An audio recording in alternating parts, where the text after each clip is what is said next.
ಜಗತಿ ಜಗತಿ ಶ್ರೀಧರ ಸ್ಮರಣಾಮೃತ ಶ್ರೀಧರ ಗಾನಾಮೃತ ಗುರುವಿನ ನಾಮಾಮೃತ ಮಾಡುವ ಬನ್ನಿ. ದತ್ತ ಜಯಂತಿ ದಿನ, ಹುಣ್ಣಿಮೆಯ ದಿನ ಸಂಪೂರ್ಣವಾಗಿ ಚಿಂಚೋಳಿ ಅಲಂಕೃತವಾದರೆ ದೇಸಾಯಿಯವರ ಮನೆಯಲ್ಲಿ ಒಂದು ವಿಶಿಷ್ಟವಾದ ಸಂಭ್ರಮ. ನಡುಮನೆಯಲ್ಲಿರುವಂತಹ ಗರ್ಭಿಣಿಯಾದಂತಹ ಕಮಲಾಬಾಯಿ ಯಾವ ಹೊತ್ತಿಗೆ ಯಾವ ದಿನ ಮಗುವನ್ನು ಹೆರ್ತಾಳೆ ಅನ್ನುವಂತಹ ನಿರೀಕ್ಷೆ ಒಂದು ಕಡೆಯಲ್ಲಿ, ಮನೆಯ ಅಂಗಳಕ್ಕೆ ಬರುವಂತಹ ದತ್ತಪಾದಕಿಯ ನಿರೀಕ್ಷೆ ಒಂದು ಕಡೆಯಲ್ಲಿ. ಆ ದಿನ ಸಂಜೆ, ದತ್ತ ಜಯಂತಿಯ ದಿನ ಸಂಜೆ ಸುಮಾರು 7 ಗಂಟೆ ಆಗಿರಬಹುದು, ಮನೆಯ ಬಾಗಿಲಿಗೆ ಘೋಷದೊಂದಿಗೆ ಶ್ರೀದತ್ತನ ಪಾದಕ್ಕೆ ಬರ್ತದೆ. ಮೊದಲೇ ಹೇಳಿದ ಹಾಗೆ ಶ್ರೀಪಾದ ವಲ್ಲಭ ದಿಗಂಬರ ಎನ್ನುವಂತಹ ಉದ್ಘೋಷದಿಂದ ಮೆರವಣಿಗೆಯಲ್ಲಿ ಬಂದಂತಹ ದತ್ತ ಪಾದಕಿಯನ್ನ ಮನೆ ಮಂದಿಯೆಲ್ಲ ಅತ್ಯಂತ ಸಂತೋಷದಿಂದ ಭಕ್ತಿ ಸಂಭ್ರಮದಿಂದ ಪೂಜಿಸ್ತಾರೆ. ದತ್ತ ಪಾದಕಿಯನ್ನು ಪೂಜಿಸಿ ಇನ್ನೇನು ಮಂಗಳಾರತಿ ಆಗಬೇಕು ಎನ್ನುವಷ್ಟಿಗೆ ಸಂಜೆ 7:20 ಸೋಮವಾರ. ಅವತ್ತು ದಿನ ರೋಹಿಣಿ ನಕ್ಷತ್ರದಲ್ಲಿ ಕಮಲಾಬಾಯಿ ದತ್ತ ಪಾದಕಿ ಇನ್ನೇನು ತೆರಳಬೇಕು ಎನ್ನುವಷ್ಟೊತ್ತಿಗೆ ನಡುಮನೆಯಲ್ಲಿ ಗಂಡು ಮಗುವಿಗೆ ಜನ್ಮವನ್ನು ಕೊಡ್ತಾರೆ.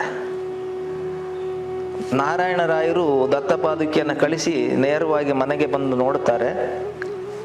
ನಡುಮನೆಯಲ್ಲಿದ್ದಂತಹ ಮಗು ನೋಡಿದಾಗ ಇವರಿಗೆ ಒಮ್ಮೆ ರೋಮಾಂಚನ ಆಗುತ್ತದೆ.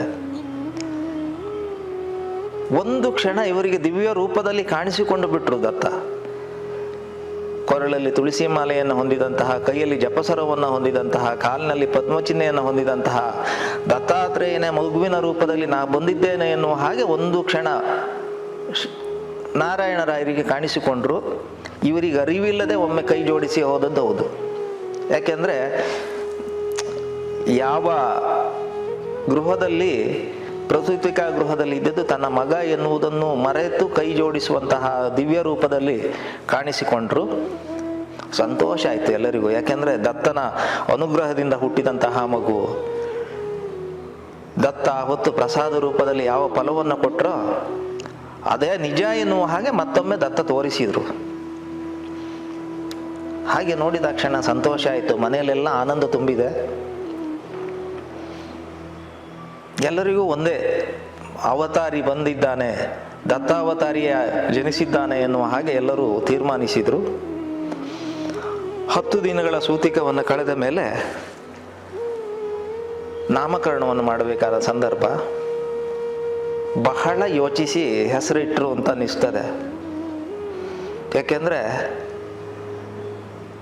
ನಾನು ಮುಂದಿನ ಘಟನೆಯನ್ನ ಈಗಲೇ ಹೇಳಬೇಕಾದಂಥ ಸಂದರ್ಭ. ಯಾಕೆಂದ್ರೆ ಪ್ರತಿಯೊಬ್ಬರಿಗೂ ಮೋಕ್ಷಶ್ರೀಯನ್ನು ಕರುಣಿಸಿದಂತಹ ಶ್ರೀಧರರು ಬಹಳಷ್ಟು ವ್ಯಕ್ತಿಗಳ ಸನ್ಯಾಸಾಶ್ರಮದಲ್ಲಿ ಪೂರ್ವಾಶ್ರಮದ ಹೆಸರು ಇರೋದಿಲ್ಲ, ಬದಲಾಗ್ತದೆ. ಶ್ರೀಧರರಿಗೆ ಹಾಗಲ್ಲ, ಅವರ ಪೂರ್ವಾಶ್ರಮದ ಹೆಸರೇ ಸನ್ಯಾಸಾಶ್ರಮದಲ್ಲಿಯೂ ಅದನ್ನೇ ಹೊಂದಿದವರವರು. ಯಾಕೆಂದ್ರೆ ಅವರು ಲೋಕಕ್ಕೆ ಏನನ್ನು ಕೊಟ್ಟರೋ ಅದಕ್ಕೆ ಅನ್ವರ್ಥವಾಗಿ ಆ ಹೆಸರು ಉಳಿಯಿತು. ಮೋಕ್ಷಶ್ರೀಯನ್ನು ಧರಿಸಿದವ, ಮೋಕ್ಷಶ್ರೀಯನ್ನು ಇನ್ನೊಬ್ಬರಿಗೆ ಅನುಗ್ರಹಿಸುವವ, ಶ್ರೀಹರಿಯ ಒಂದು ಹೆಸರಾದಂತಹ ಶ್ರೀಧರ ಎನ್ನುವಂತಹ ಹೆಸರನ್ನು ಇಟ್ಟರು. ಶ್ರೀಧರರ ಆ ಹೆಸರು, ಆ ನಾಮಕರಣ ಆದ ಮೇಲೆ ಕೆಲವು ದಿನಗಳ ನಂತರ ಮತ್ತೆ ಭಾಗ್ಯನಗರಕ್ಕೆ ಬರ್ತಾರೆ ಕಮಲಾ ಶ್ರೀ ನಾರಾಯಣ ದಂಪತಿಗಳು.